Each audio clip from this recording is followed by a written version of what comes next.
প্রতিনিধিত্ব করেন তাদের সংখ্যা প্রায় 4 থেকে 4.5 কোটি, কোন হিসাবে 5.5 কোটি, 12 কোটি ভোটারের মধ্যে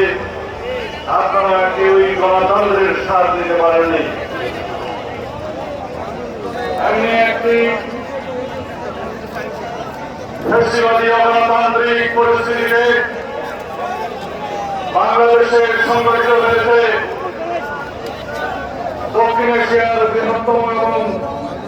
সারা পৃথিবীতে নজির সৃষ্টিকারী রক্তাক্ত গণঅভ্যুত্থান, এই ছাত্র গণঅভ্যুত্থানের মধ্য দিয়ে আমরা বাংলাদেশের